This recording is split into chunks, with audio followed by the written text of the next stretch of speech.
Bismillahirrahmanirrahim.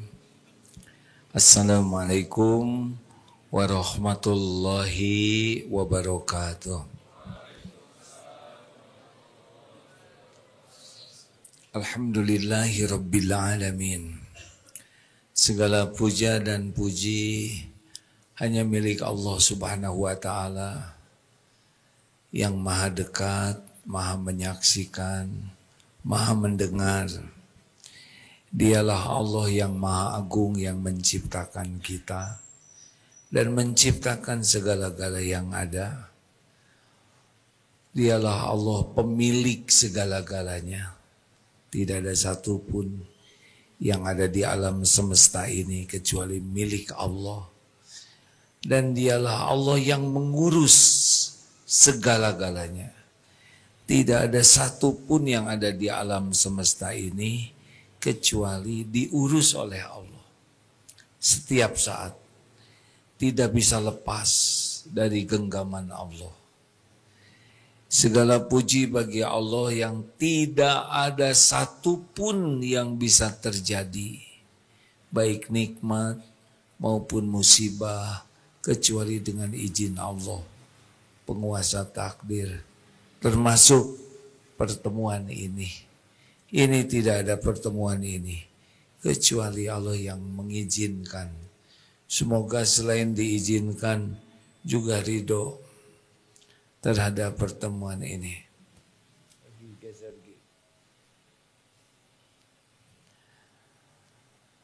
Allahumma salli ala sayyidina Muhammadin wa ala alihi wa ashabihi ajma'in.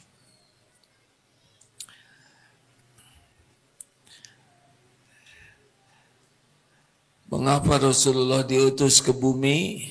Innama bu'itsu liutammima makarimal akhlak. Sesungguhnya aku diutus ke bumi, aku diutus hanyalah untuk menyempurnakan kemuliaan akhlak. Jadi Nabi Muhammad SAW oleh Allah diutus agar umat manusia ini memiliki akhlakul karimah. Jadi kalau ingin tahu siapa nih yang Islamnya paling benar, gampang, lihat akhlaknya. Siapa yang ibadahnya paling bagus, lihat akhlaknya.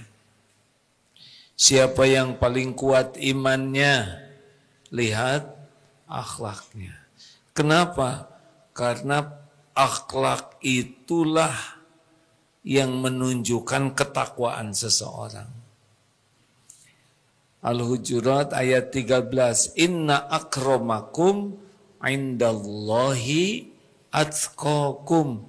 Sesungguhnya orang yang paling mulia di sisi Allah di antaramu adalah yang paling takwa. Jadi orang yang takwa itu penampakannya akhlakul karimah. Kenapa dia bisa takwa? Dia memenuhi perintah Allah. Wa ma khalaqatul jinna wal insa illa liya'budun. Az-Zariyat ayat 56. Dan tiadalah sekali-kali kuciptakan jin dan manusia kecuali untuk beribadah. Jadi Allah menciptakan jin dan manusia untuk mengabdi ke Allah. Tunduk, patuh kepada Allah. Kalau dilakukan seperti ini namanya orang bertakwa, muttaqin. Seperti apa hasilnya? Akhlaknya mulia. Jadi satu paket. Orang yang benar menjalankan ibadahnya disebutnya orang bertakwa dan hasilnya akhlaknya mulia. Bahagia itu dengan akhlak. Kenapa? Karena orang bahagia yang berakhlak baik itu orang bertakwa. Supaya enggak ribet ini teh gimana ibadah, perintah, ongkot takwa, akhlak di mana? Nah ini korelasinya. Jadi kalau ada orang akhlaknya kurang baik, pasti kurang takwa. Kenapa dia kurang takwa? Kurang benar ibadahnya. Tapi dia salat, tapi dia saum, dia ngaji, dia baca Quran, dia umroh, dia haji, akhlaknya kurang baik. Padahal ibadahnya seperti baik, tahajud juga. Kita urut nih. Wa ma khalaqtul jinna wal insa illa liya'budun. Tiadalah sekali-kali kuciptakan jin dan manusia kecuali untuk ibadah. Liya'budun ini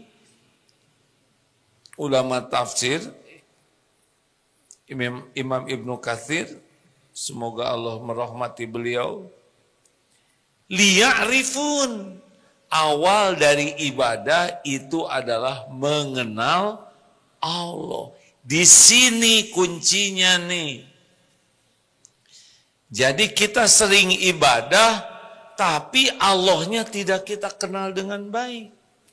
Itulah yang menyebabkan ibadah kita tidak bisa mengantarkan kita menjadi ahli takwa dan tidak berbuah dengan akhlakul karimah.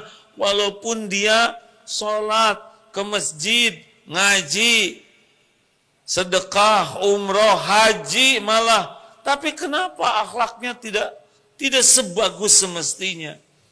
Penyebab utamanya kurang kenal dengan baik kepada Allah.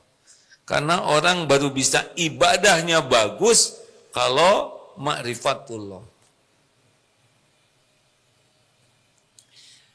Dan inilah yang dilakukan Rasulullah sallallahu alaihi wasallam. 13 tahun pertama di Mekah itu terus memperkenalkan Allah, sehingga semakin kenal, semakin yakin, dan barulah lahir perintah-perintah lainnya. Sholat 5 waktu itu 1,5 tahun sebelum hijrah. Pada waktu Isra Mi'raj, asalnya cuman subuh dan menjelang dan malam 2 rakaat. Turunnya perintah sholat 5 waktu itu sesudah 10 tahun lebih dakwah. Perintah saum Ramadan itu 2 tahun sesudah hijrah, tahun kedua hijriah. Di Madinah baru ada perintah saum Ramadan. Tidak salah kita belajar sholat, belajar saum, itu sangat baik. Tapi kalau belajar mengenal Allahnya kurang maksimal, tidak usah heran kalau akhlak belum seindah semestinya. Bisa jelas kira-kira hadirin, kenapa ada yang sholat, saum, ngurus masjid juga berantem ya. Bahkan ketika dakwah persatuan umat juga sampai berantem. Kenapa ada yang dakwah juga? Padahal dakwahnya ngajarin sholat, saum, tapi kok sepertinya kurang sesuai akhlaknya. Mesti sumber utamanya belum yakin ke Allah. Memang kalau sudah ma'rifatullah bagaimana? Yakin itu ada 3 tingkatan. Yang pertama, ilmul yakin. Surat At-Takatsur ayat 5. Kalla lau ta'lamuna ilmal yakin. Seperti apa orang yang ilmul yakin? Adalah orang yang yakin kepada Allah berdasarkan informasi, ilmu. Contoh yang sering diulang adalah di kampung tidak ada internet, tidak ada TV. Sholat ngadepnya ke kiblat. Tanya, Abah, kenapa ngadep ke kiblat? Sebab di kiblat ada Ka'bah. Ini namanya ilmul yakin. Beliau tahu ada Ka'bah di kiblat dan harus menghadap ke sana. berdasarkan ilmu. Kalau yang ainul yakin yang mana? Yang punya TV, punya internet, bisa lihat itu Mekah seperti apa. Ternyata Ka'bah seperti ini. Oh, penutupnya hitam. Oh, seperti kubus. Oh, banyak orang tawaf. Mana yang lebih mantap, yang lebih kuat, tidak goyah? Ainul yakin, ilmul yakin. Hah? Ainul yakin.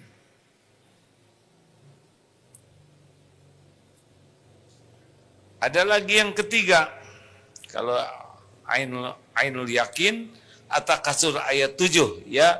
Summa latarawunnal summa latarawunnaha ainal yakin.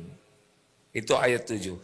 Kalau hakul yakin Al-Waqiah 95. Inna hadza lahuwal haqqul yakin. Sesungguhnya ini benar-benar kebenaran yang yakin. Seperti apa yang hakul yakin? Yang sudah berangkat ke tanah suci. Tawaf di Masjidil Haram. Menyentuh Ka'bah. Mencium Hajar Aswad. Doa di Multazam. Itu sudah tidak bisa digoyahkan lagi. Kalau cerita tentang Ka'bah. Mana di antara yang tiga ini yang bisa cerita yang mantap, ada rasanya, penuh penjiwaan tentang Ka'bah? Ilmul yakin, ainal yakin, hakul yakin. Nah,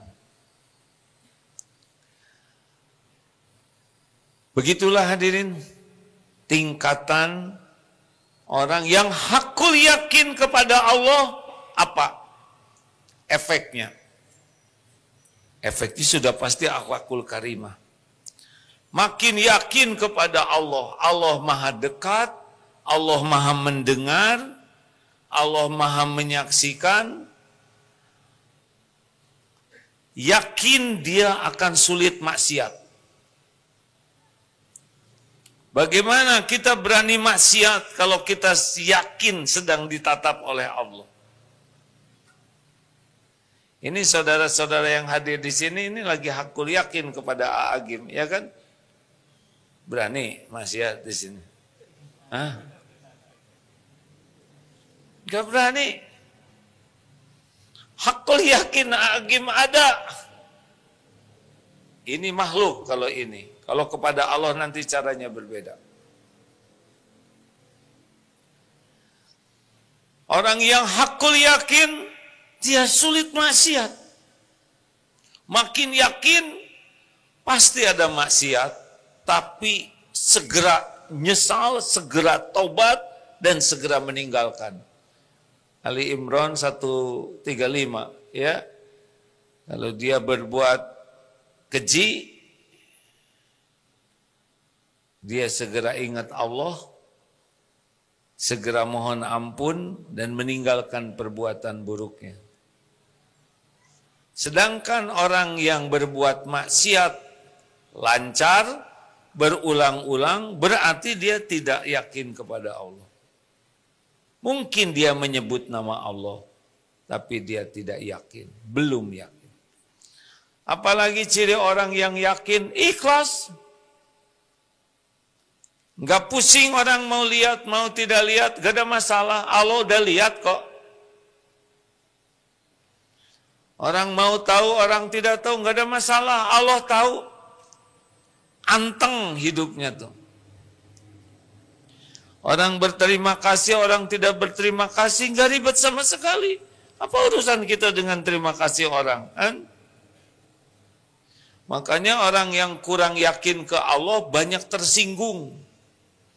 Banyak cemas, sering terluka hatinya, banyak sakit hatinya, banyak marahnya kalau dia berharap dari makhluk dan harapannya tidak terkabul. Orang yang hakul yakin kepada Allah, ya sudah.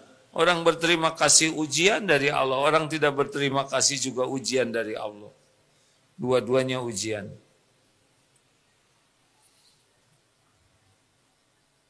Orang yakin kepada Allah bisa dilihat dari percakapannya. Hati-hati. Karena yakin setiap kata didengar oleh Allah yang maha mendengar, dicatat oleh malaikat, dan pasti ada balasannya.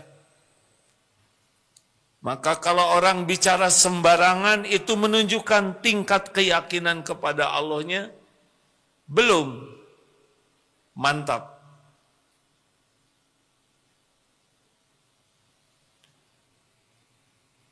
Banyak yang suka bicara di medsos juga, termasuk ustadz, pendakwah, sebetulnya bisa terukur tingkat keyakinannya.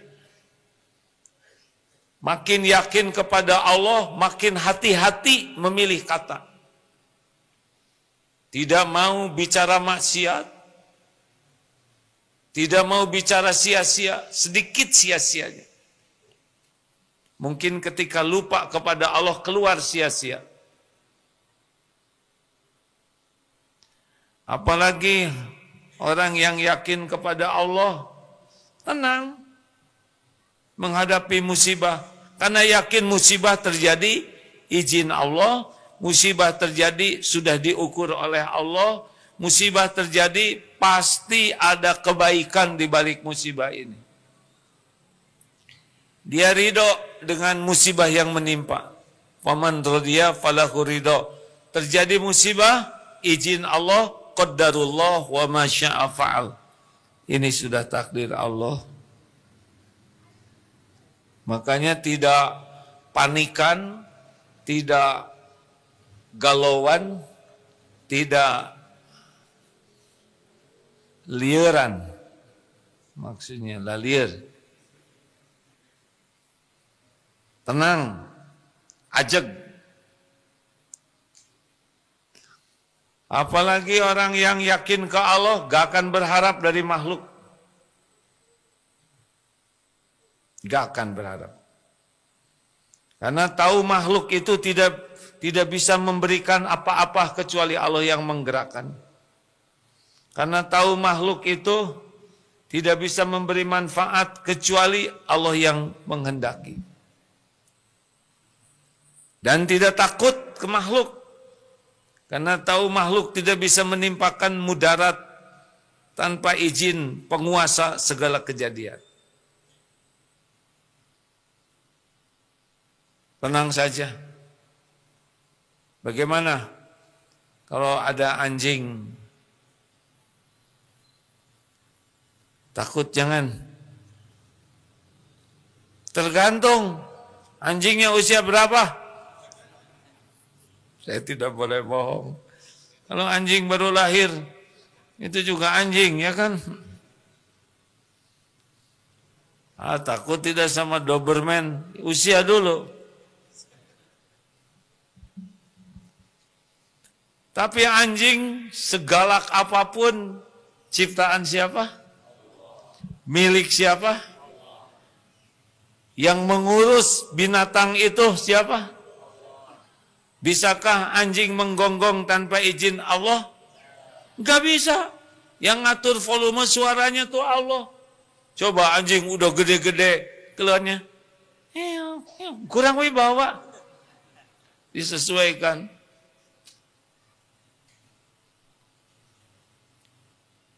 Jangan takut kepada anjing. Takut Allah mengizinkan anjing itu mencelakakan. Itu yang benar. Jangan takut dimarahi istri. Oh, kenapa saudara tertawa? Tapi takutlah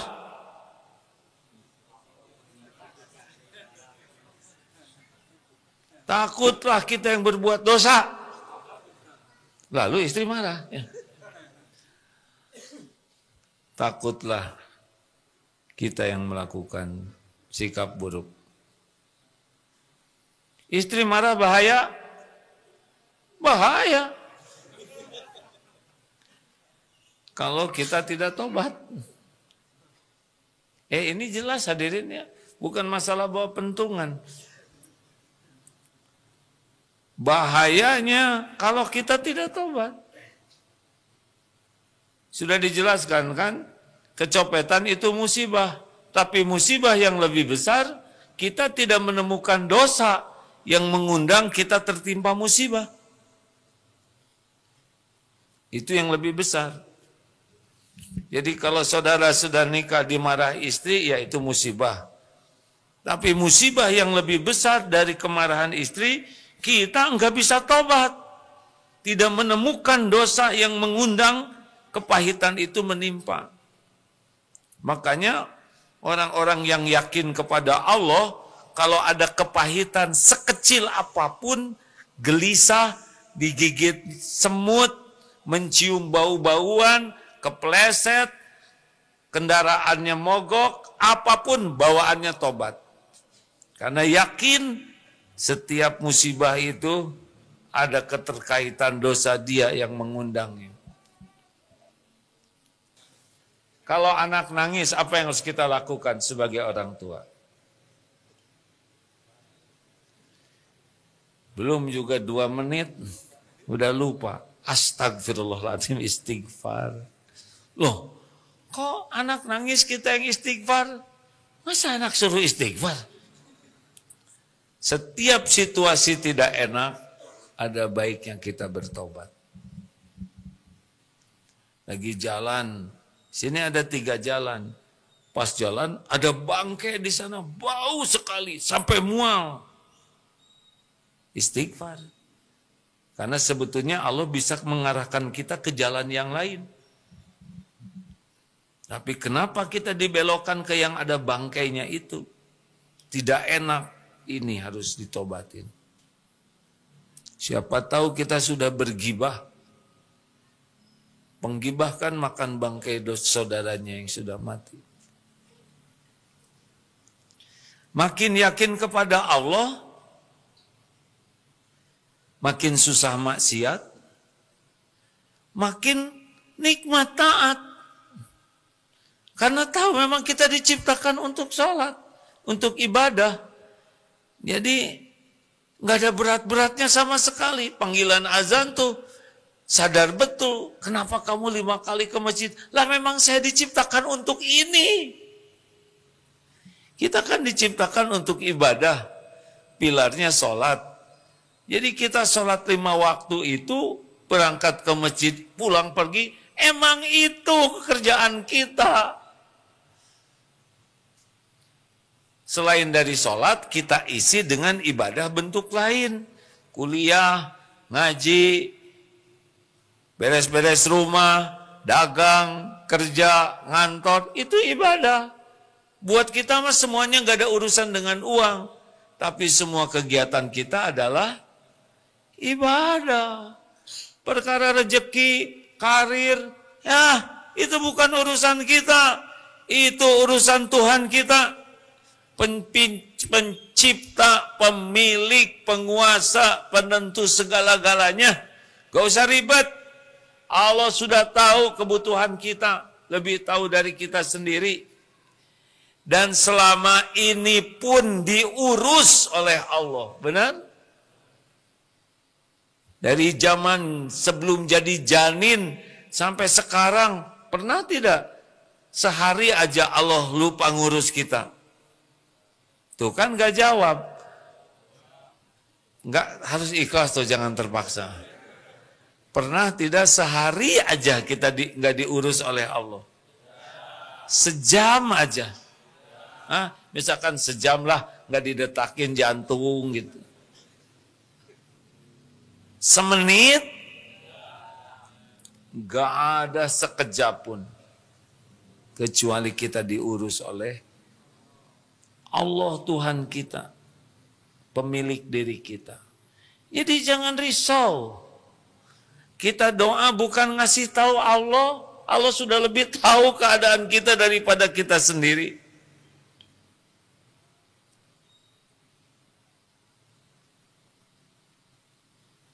Kita doa itu ibadah. Kita ikhtiar itu ibadah hadirin. Hasilnya tidak harus sesuai. Siti Hajar, Sofa, Marwah, naik, turun, jalan, lari, naik, turun 7 kali. Nyari air. Air datang di mana? Di Sofa? Di Marwah? Bukan. Sesuka Allah saja, di kaki Ismail. Kapan waktunya? Berapa jumlahnya? Bagaimana bentuknya? Udah, nggak usah ribet. Allah pengetahuannya menyeliputi segala-galanya. Jadi kita ikhtiar itu enak sekali hadirin. Nggak beban. Dagang. Misal ada di sini pedagang, nggak usah takut saingan. Saingan kita juga hamba Allah. Sama kok yang ngasih rezekinya juga Allah. Tinggal dagang dengan niat yang baik, cara yang baik, akhlak yang baik, waktunya ibadah segera ke masjid, jangan takut. Tapi kalau saya ke masjid, nanti rezeki saya nggak bakal berkurang. Lah, yang nyuruh ke masjid siapa? Allah. Yang ngebagiin rezeki siapa? Kan nggak mungkin Allah nyuruh ke masjid terus jadi Allah pelit. Mustahil. Tapi ada loh, waktu saya mau ke masjid, dia mau beli, jadi nggak jadi. Tahu nggak kenapa nggak jadi? Karena memang bukan rezeki kita, makanya nggak jadi. Dia cuma bagian nongol. Nggak ada. Tapi ini di sebelah saya juga jualannya sama, ini sama, ini sama. Nanti rezeki saya berkurang. Enggak akan berkurang. Apa yang untuk dia ke dia, apa yang untuk kita ke kita. Masa jadi bingung? Tapi asli loh, dulu omsetnya saya sehari 5 juta.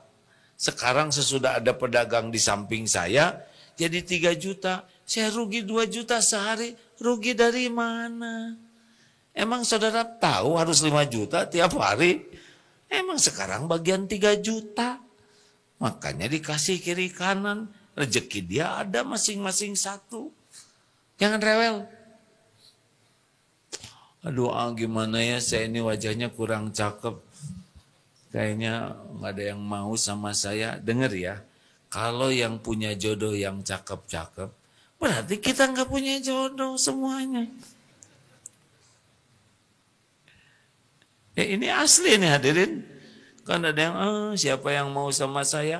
Pasti yang mau sama saudara tuh yang memang maunya seperti itu wajahnya. Ini serius. Berapa banyak yang pengen nikah sama tunanetra? Saya menuntun suami saya di dunia, semoga Allah menuntun dunia akhirat saya. Ada yang mau nikah sama yang lumpuh, saya ngurus suami saya, semoga Allah ngurus saya dunia akhirat. Yang katanya ini susah, justru bagi jodohnya itu pesonanya. Jadi saudara jangan merasa, duh bibir saya ini tebal. Justru bagi calonnya itu yang eksotis. Asli. Allah lah yang ngatur perasaan. Jadi makin yakin ke Allah makin tenang. Enggak berharap dari makhluk dan juga tidak menggebu cinta ke makhluknya. Pokoknya roja, khauf, hub Allah. Cinta ke istri, ke suami, cinta ke anak, ke orang tua. Tapi enggak bisa memenuhi hati sampai mengalahkan Allah di hatinya. Pertanyaannya, bagaimana? Orang yang yakin ke Allah khusyuk. Dalam doa khusyuk. Khusyuklah, karena tahu Allah maha dekat, Allah maha mendengar, Allah maha mengabulkan. Mau ngapain minta-minta sama makhluk? Makhluk boro-boro nolong kita, nolong diri sendirinya juga. Gak bisa. Para istri yang ma'rifat pasti gak ribet, pengen dibahagiakan suami. Karena tahu suami boro-boro ngebahagiakan istrinya, dia sendiri nggak bahagia ya. Ibu ketawanya menjiwai.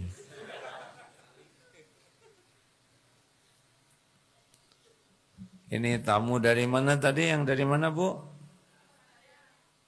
Surabaya. Masya Allah. Pulang dari sini oleh-olehnya jangan terlalu cinta sama suami. Ya, Bu? Bukan tidak boleh cinta. Jangan terlalu cinta. Karena suami ibu belum tentu, bukan belum tentu cinta, belum tentu panjang umur.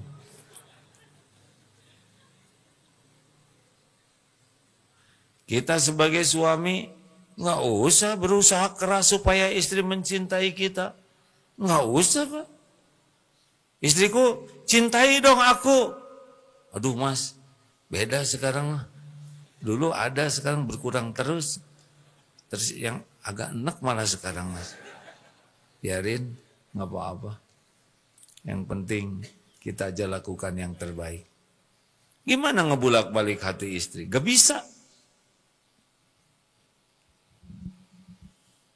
Lebih simpel Pak. Dengar ya. Tauhid kita makin bagus, hidup kita lebih simpel.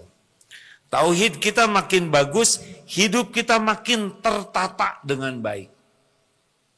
Ucapan, pikiran, sikap, semuanya tertata dengan baik. Karena jelas niatnya, jelas tujuannya. Tapi kalau tidak kenal kepada Allah, berantakan. Mikir berantakan, bicara berantakan, kelakuan berantakan, pasti karena kurang iman, kurang yakin ke Allah. Jadi, prioritas pertama dan utama dalam hidup ini apa? Ma'rifatullah. Mengenal Allah. Dan Allah tahu siapa yang pengen dekat dengan Allah. Qadarullah, Darut Tauhid ini takdir Allah dikelola oleh 1.400 santri karya. Semoga semuanya senang kepada Allah. Tapi faktanya belum tentu walaupun ada di Darut Tauhid mau dekat dengan Allah. Darut Tauhid ini bukan tujuan. Ini cuman sarana. Bekerja di pesantren ini bukan untuk nyari uang. Bukan cari karir, jabatan, kedudukan. Bukan. Untuk dekat dengan Allah. Aset termahal di Darut Tauhid ya ilmu ma'rifatullah ini.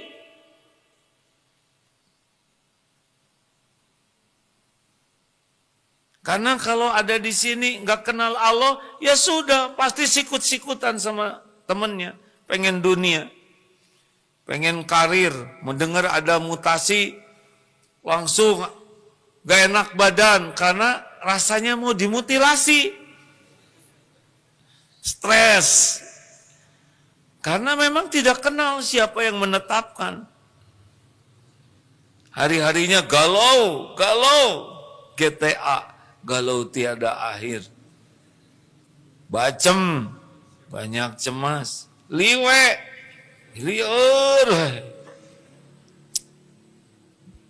ribet, ruwet.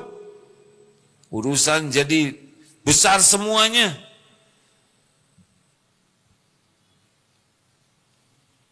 Padahal masalah itu nggak bisa kita selesaikan.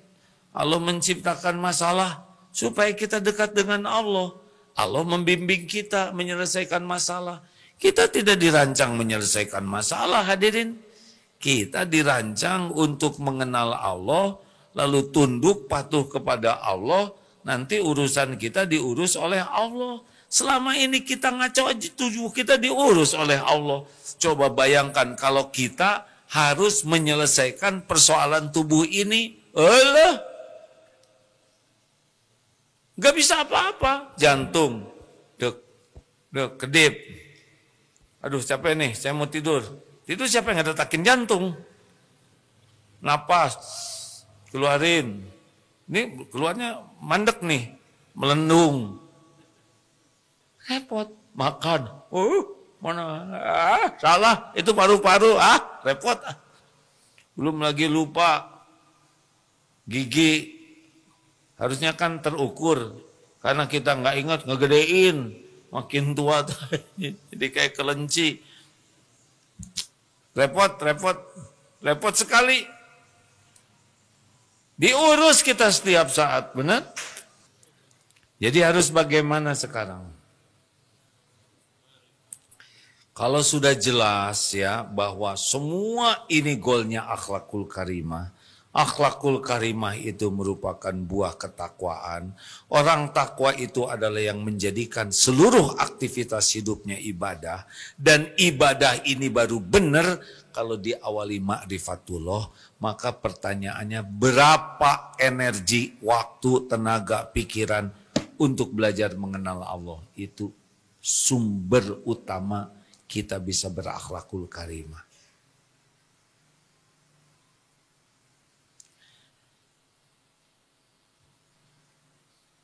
Ilmu. Tapi sebelum ilmu apa? Doa. Minta ke Allah supaya kita mengenal Allah. Allahumma nawwir qulubana binuri hidayatik. Minta diberi cahaya nih hati kita dengan cahaya dari Allah. Cahaya hidayah yang utama adalah hidayah mengenal Allah. Minta supaya diberikan iman yang sempurna, imanan kamilan. Keyakinan yang benar, wa yaqinan shadiqan. Hati yang bisa fokus kepada Allah, wa qalban khasyian. Lisan yang basah menyebut nama Allah, wa lisanan dzakiran. Coba mintanya itu sekarang yang prioritas. Allah tahu apa yang kita minta. Sebelum mulut ini berucap, Allah sudah tahu. Syariatnya, ini sumber yang harus kita ingin miliki, ma'rifatullah. Dua, mujadalah cari ilmunya. Di dunia ini ada orang-orang yang ditakdirkan oleh Allah mengenal Allah sampai tingkatan hakul yakin. Ada. Karena beliau-beliaulah yang jadi jalan bisa memperkenalkan Allah dengan yakin.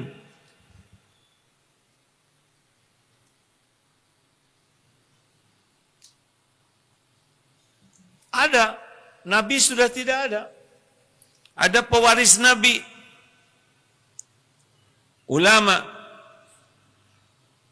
Ada ulama yang mengajarkan membuat orang kenal Allah bagus. Ilmu yakin, ada ulama yang bisa menjelaskan sampai ke ainul yakin. Tapi yang enak kalau kita punya guru diberi oleh Allah, guru yang hakul yakin. Beda. Kalau orang yakin akan meyakinkan. Kalau orang tahu membuat kita tahu. Kalau orangnya paham, membuat kita paham. Orangnya yakin, membuat kita yakin. Dengan izin Allah. Minta ke Allah, guru hadirin. Masya Allah. Makanya kalau saudara punya guru, punya teman, punya pendamping hidup, punya orang tua, punya anak, punya sahabat, yang hakul yakin ke Allah, jangan jauh. Itu nikmat sangat besar. Enggak bisa dinilai dengan apapun. Karena akan membuat kita jadi bisa lebih yakin ke Allah, lebih patuh, lebih takwa, dan lebih berakhlakul karimah.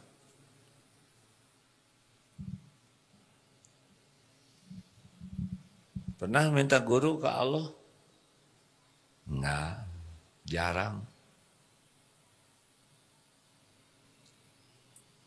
Sudah habis waktunya belum?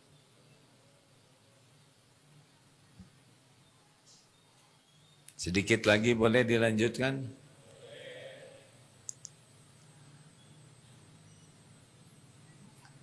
Apakah harus kiai? Tidak. Ada pembantu yang yakin. Berapa banyak kisah hamba sahaya di zaman sahabat yang begitu yakin kepada Allah. Apakah harus orang yang luas ilmunya? Belum tentu juga.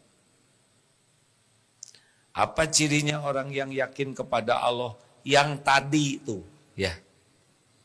Bukan yang tadi itu, yang tadi diceritakan. Pokoknya kalau ketemu orang dengan yakin, kita akan merasa aman dan nyaman. Karena orang yang yakin ke Allah gak akan ganggu kita. Orang yang yakin kepada Allah bakal sayang ke kita. Bakal membantu kita untuk jadi lebih baik. Dan tanpa pamrih.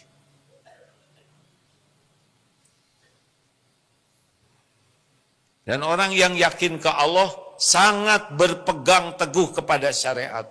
Wah itu ada waliullah, bajunya compang-camping, sambil waliullah itu yang paling dekat dengan yang diberikan tuntunan oleh Rasulullah SAW. Warok, hati-hati. Mungkinkah jadi perokok? Saya kurang yakin ya. Karena orang yang takut ke Allah sadar betul menghisap rokok akan dihisap.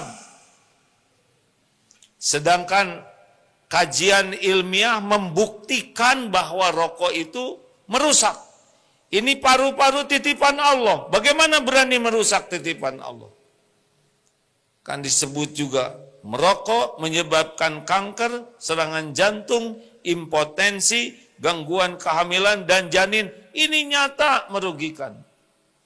Nyedot ngerusak tubuh titipan Allah, nyebrot merusak orang lain.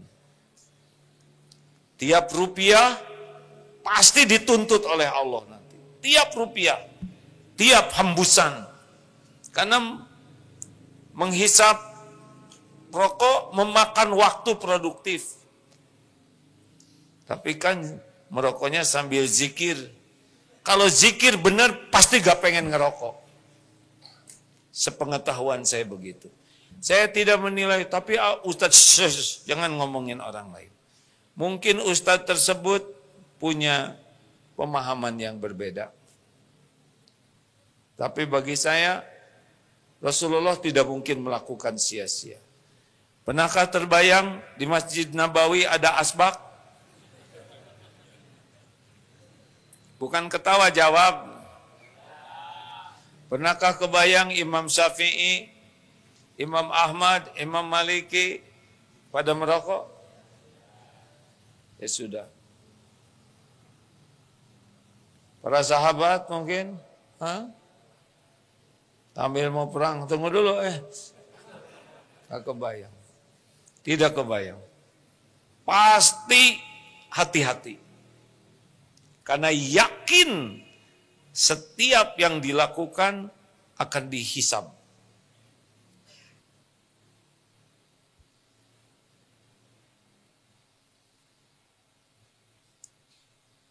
Sesudah cari ilmu, apalagi Quran. Baca Quran dengan niat yang benar, Allah tahu. Baca Quran lengkap dengan terjemahnya, dengan tafsirnya lebih utama. Berlindung ke Allah, cari ayat-ayat tauhid, ayat-ayat yang mengenalkan Allah. Wa huwa ma'akum aynama kuntum, wallahu bima ta'maluna basyir. Dan dia Allah bersamamu dimanapun engkau berada.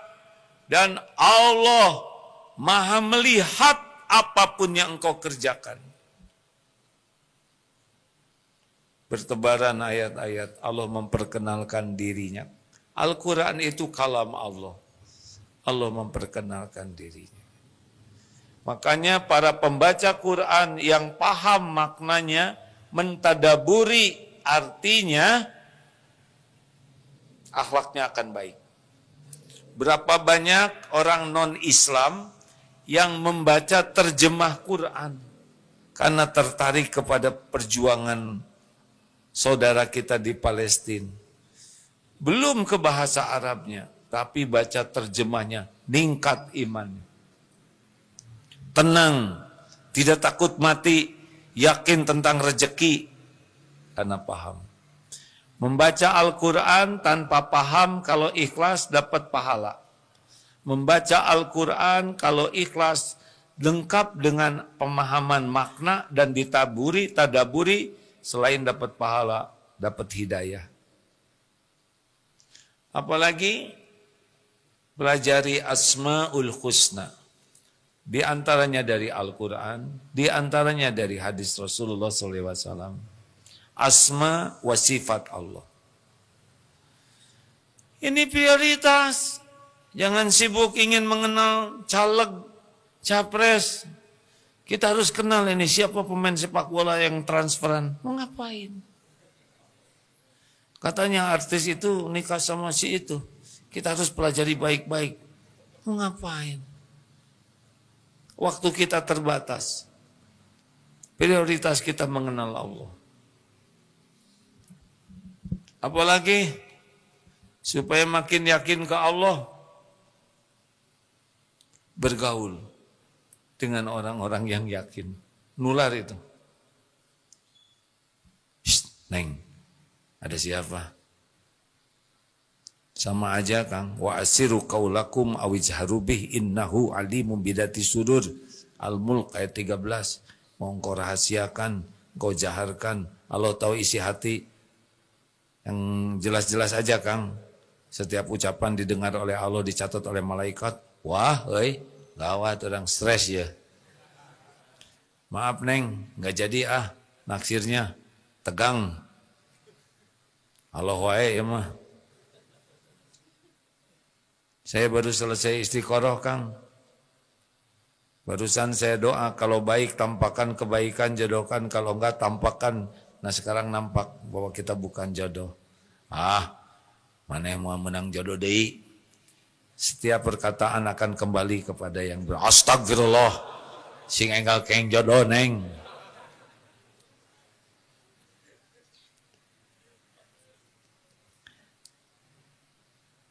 Jangan salah. Di Darut Tauhid juga sama ini. Kami bisa melihat siapa yang paling sungguh-sungguh mau belajar, mengeluarkan waktu. Allah tahu nih, yang mengeluarkan waktu, tenaga, sengaja datang ke majelis taklim. Ini bisa dilihat lewat medsos. Tidak salah.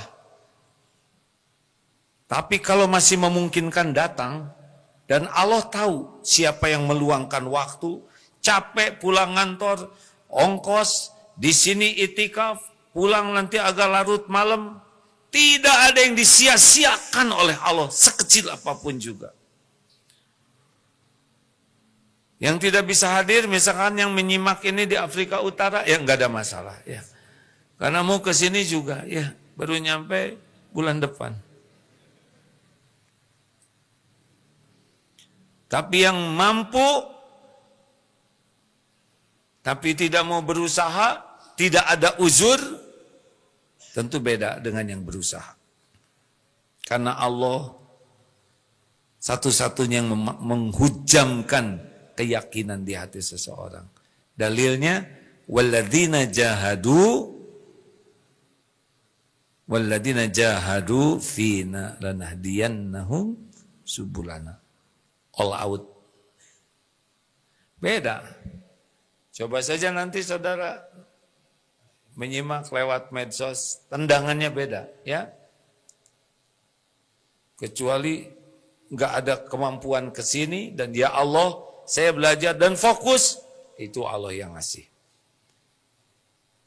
Ini tidak menyalahkan yang di medsos, ya. Tapi bagi yang punya effort lebih, ada keluasan waktu, ada keluangan rezeki, tidak ada kewajiban yang lain, tidak ada uzur, sengaja berangkat, pasti beda. Ada juga yang suka ngaji ke sini, datang dari Jakarta, benar-benar itu. Hari ini beliau saya tidak tahu hadir atau tidak. Pulang kantor, naik kereta api, masuk ke sini. Teng jam 9 beliau sudah cepat lari karena naik travel kembali ke Jakarta. Paginya ngantor. Allah melihat semuanya. Tidak ada satupun yang disia-siakan. Allah yang menghujamkan. Memang semenjak COVID agak berkurang, tidak seramai yang dulu. Kenapa? Karena COVID mengajarkan work from home, ngaji from home. Apa ngaji bahasa Inggrisnya? Learn from home. It's okay. But dulu ngaji ilmu ini datang ke Miftahul Huda tidak gampang itu. Tahun 80-an harus naik bus. Tidak ada travel seperti sekarang. Berdesak-desak ngaji sampai malam. Pulang subuh kembali lagi ke sini. Begitu dulu mencari ilmu. Tidak banyak ilmu yang didapat, tapi yang banyak manfaat yang didapat. Wallahu alam. Terima kasih. Kalau dapat ilmu amalkan. Allah senang.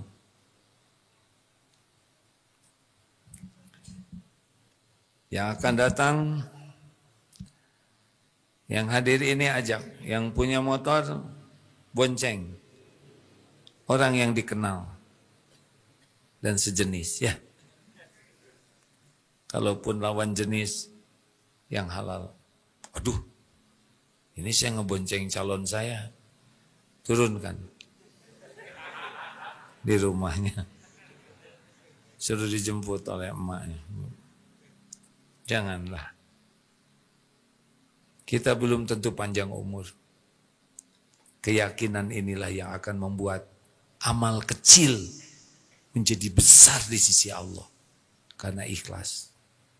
Kalau tidak yakin kepada Allah, walaupun amalnya besar, hafal Quran, dakwah, lulusan ahli agama, berjihad, sedekah, bisa nol di sisi Allah.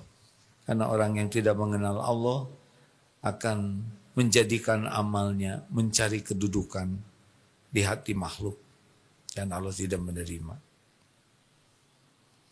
Terima kasih hadirin sekalian.